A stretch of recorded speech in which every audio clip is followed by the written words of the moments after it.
जैसा कि आप सभी जानते हैं, इस वर्ष 12 नवंबर को पूरे देश में एक साथ राष्ट्रीय उपलब्धि सर्वे का आयोजन किया जा रहा है और इसमें स्टेट की रैंकिंग होती है, जिले की रैंकिंग होती है और आपकी हमारी मेहनत से ही हमारे जिले और हमारे प्रदेश का नाम भी होता है। कोशिश करिए इस सर्वे में हमारे बच्चे अच्छे परफॉर्म ताकि हम सर्वश्रेष्ठ राज्यों में ऊपर आ पाए। आज का विषय हमने चुना है हिंदी विषय की लर्निंग आउटकम्स की और आज हम बात करेंगे हिंदी विषय की लर्निंग आउटकम्स की। और इसके लिए हमने आज आमंत्रित किया है हिंदी भाषा के एक विशेषज्ञ को। उनसे भी आपको मिलवाते हैं, लेकिन उससे पहले हम आपको बता देते हैं कि क्लास 3 हिंदी में क्या परफॉर्मेंस रहा था 2017 में। समझ के साथ छोटे पाठ पढ़ते हैं, अर्थात मुख्य विचार, विवरण, क्रम की पहचान करते हैं और निष्कर्ष निकालते हैं। और दूसरा एलू था कक्षा की दीवारों पर मुद्रित स्क्रिप्ट पढ़ते हैं, कविताएं, पोस्टर, चार्ट आदि। और अगर आप हम मैप में देखते हैं तो आप देखेंगे average performance of student in language in class 3। हम भाषा कक्षा 3 की बात कर रहे हैं तो यहाँ पर परसेंटेज दिया हुआ है परफॉर्मेंस का। जिले को यहाँ पर देख सकते हैं और ये भी देख सकते हैं कि उनका भाषा कक्षा 3 में क्या परफॉर्मेंस रहा है। इस तरह से ये पूरे परसेंटेज नेशनल अचीवमेंट सर्वे 2017 के हैं। ये वो टॉप मोस्ट जिले हैं जिन्होंने लैंग्वेज कक्षा 3 में बेहतर परफॉर्मेंस किया है। और इसके बाद अगर हम इसमें देखें तो बॉटम मोस्ट अच्छा प्रदर्शन नहीं किया। लेकिन अब सवाल ये उठता है कि परफॉर्मेंस हम करेंगे कैसे, क्या इसका पैटर्न होता है, कैसे तरीका होता है और कैसे हम अपने जिले का नाम सम्मानजनक स्थिति में लेके आए जहाँ पर ये कह सकते हैं कि हमारा जिला टॉप 10 में आया है। इसी तरह से अगर भाषा की बात करें एवरेज परफॉर्मेंस की कक्षा 5 की, तो उसमें भी आप अपने जिले की स्थिति देख सकते हैं कि आपका जिला किस लेवल पर है और कितने परसेंटेज की सफलता बच्चों को मिली है। तो अब हमारा कहना यह है कि हम कैसे तैयारी करें लैंग्वेज की, भाषा की, कि हमारे बच्चों का परफॉर्मेंस अच्छा हो जाए।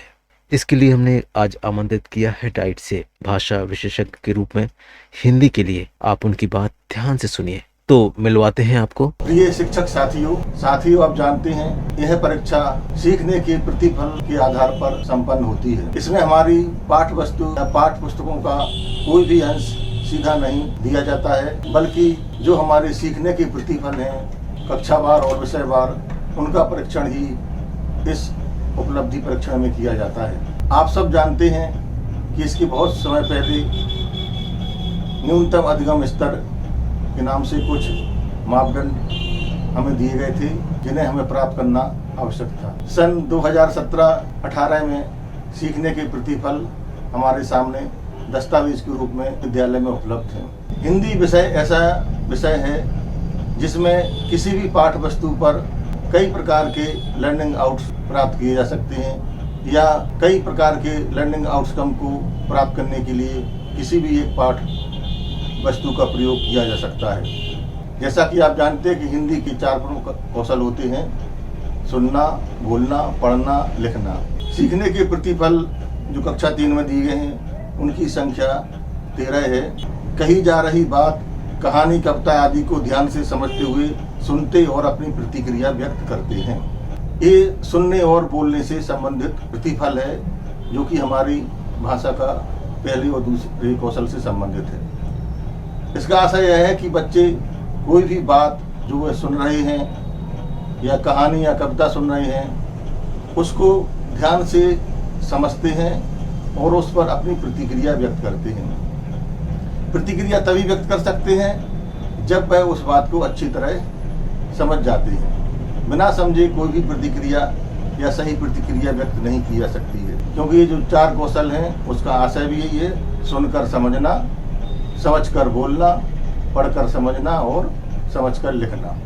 इसी तरह एक और अधिगम प्रतिफल है: अलग अलग तरह की रचनाओं में आई नए शब्दों को संदर्भ में समझकर उनका अर्थ सुनिश्चित करते हैं। इसका आशय है कि जब बच्चा जब सीख रहा होता है, जो विषय वस्तु आती है उसमें को नए नए शब्दों से भी परिचय होता है और वो उन नए शब्दों का अर्थ समझने का प्रयास करता है, जिसके लिए वो आपस में चर्चा करता है, शिक्षक से पूछता है, शब्दकोश का इस्तेमाल करता है और अपने जो भी उसके संदर्भ हैं। इसलिए जो भी हम कविता, कहानी आदि का प्रयोग करते हैं तभी अच्छी मानी जाती है जब वो बच्चों की संदर्भ से जुड़ी हुई। केवल शिक्षक द्वारा पढ़ा देने से ही कोई चीज़ प्राप्त नहीं हो जाती है, उस पर उनकी प्रतिक्रिया जानना भी बहुत ज़रूरी होता है। कक्षा 3 में हम अपेक्षा करते हैं कि बच्चे अपने मन से कुछ लिख सकें। वर्तनी की शुद्धता, यानी जो भी वह लिख रहा है शब्द, उसमें सही वर्तनी के साथ वो शब्द लिखे और अपने स्वयं के नियंत्रण के माध्यम से अपनी भावनाओं को, अपने विचारों को, अपनी बात को, अपनी जो कहना चाहता है उसको सही ढंग से खुद लिखता है। विभिन्न उद्देश्यों के लिए लिखते हुए अपने लेखन में शब्दों के चुनाव, वाक्य संरचना और लेखन के स्वरूप, जैसे दोस्त को पत्र लिखना, पत्रिका के संपादक को पत्र लिखना को लेकर निर्णय लेते हुए लिखती हैं। यह उसके लेखन कौशल से संबंधित प्रतिफल है, जिससे पता चलता है कि बच्चे ने कक्षा 3 में स्वतंत्र रूप से लिखने की क्षमता अर्जित कर ली है। विभिन्न उद्देश्यों के लिए लिखते हुए अपने लेखन में विराम चिन्हों जैसे पूर्ण विराम, अल्प विराम, प्रश्नवाचक चिन्ह का सचेत इस्तेमाल करते हैं। यह भी आवश्यक है कि जब बच्चा लिख रहा है तो उस लिखे हुए के अर्थ को स्पष्ट करने के लिए सही विराम चिन्हों का प्रयोग कर रहा होता है। पूर्ण विराम, अल्प विराम और प्रश्नवाचक, यदि हम इनका प्रयोग सही ढंग से नहीं करेंगे तो अर्थ का अनर्थ होने की संभावना रहती है। इसलिए लेखन कौशल में यह भी आवश्यक है कि जो भी आवश्यक विराम चिन्ह है वो उनका सही इस्तेमाल कर पा रहा है।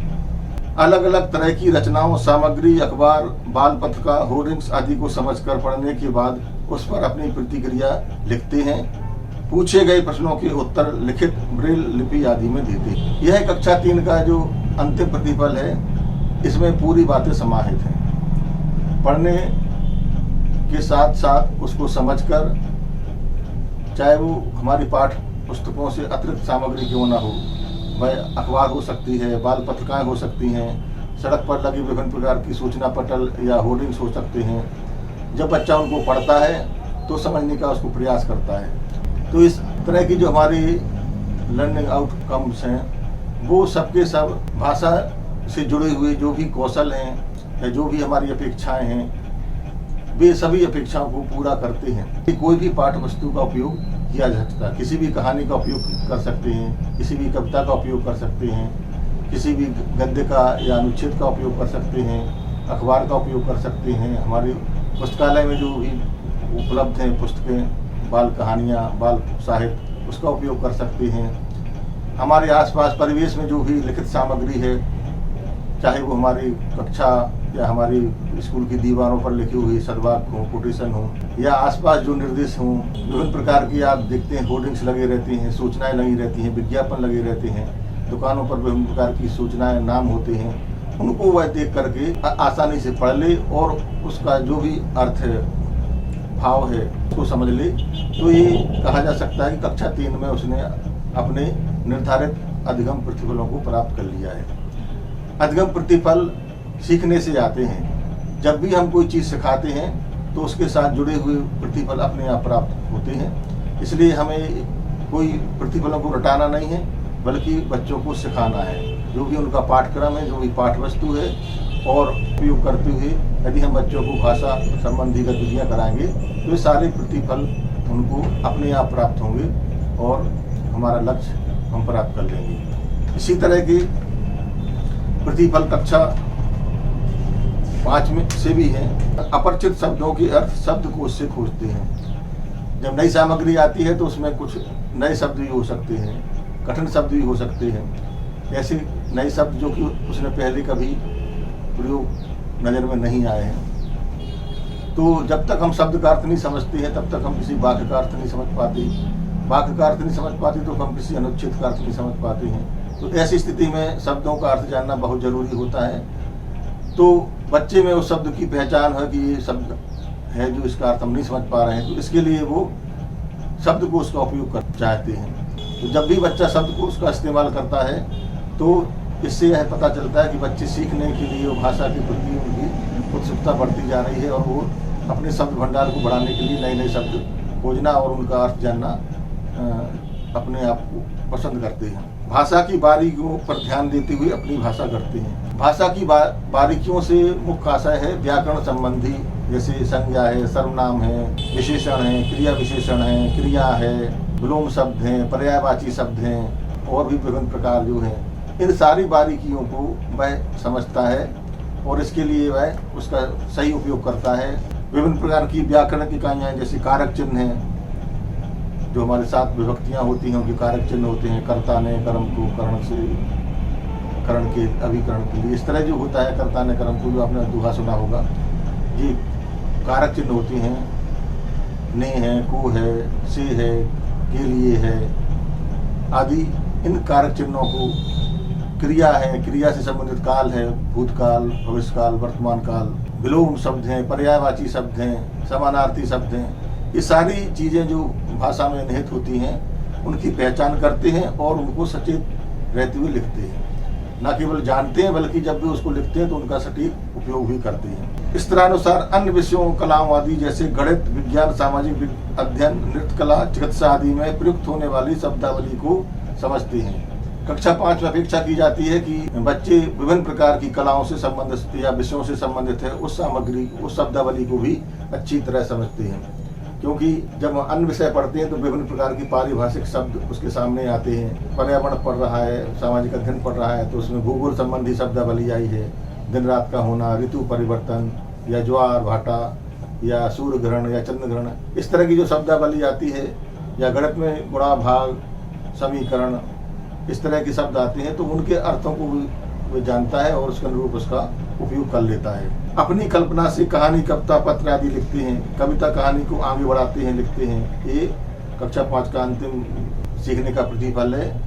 अभी हमारे सामने जो प्रश्न बैंक वगैरह आ रहे हैं यार, तो हमें यह देखना है कि जो भी लर्निंग आउटकम हमारे पास हैं वो हम अपनी किस पाठ के माध्यम से, किस पाठ वस्तु के माध्यम से या उससे अलग या उससे जुड़े हुए किन गतिविधियों के माध्यम से प्राप्त। तो सबसे पहले हमें इन चीज़ों को समझना होगा कि सीखने के प्रतिफल क्या हैं और इनका हमारी पाठ वस्तु से, पाठ्यक्रम से या पाठ सामग्री, पाठ वस्तुओं से क्या संबंध है। बच्चे भी बिना घबराए हुए पूरे मनोयोग के साथ जो भी उनको अभ्यास प्रश्न दिए जा रहे हैं और जब भी नेस परीक्षण होगा तो बिना किसी संकोच के, बिना किसी घबराहट के, बड़े ही शांत मन से, क्योंकि काफ़ी समय रहता है, उन चीज़ों को पढ़ें, बार बार पढ़ें और पढ़ कर के जो भी उसमें प्रश्न किए गए हैं उसका सही उत्तर दें। बिना किसी घबराहट के यदि हम यह प्रयास करेंगे और समझ कर के इनका उत्तर देंगे तो हमारे उत्तर सही होंगे और हमारा जिले का जो रिजल्ट है वह बहुत अच्छा रहेगा।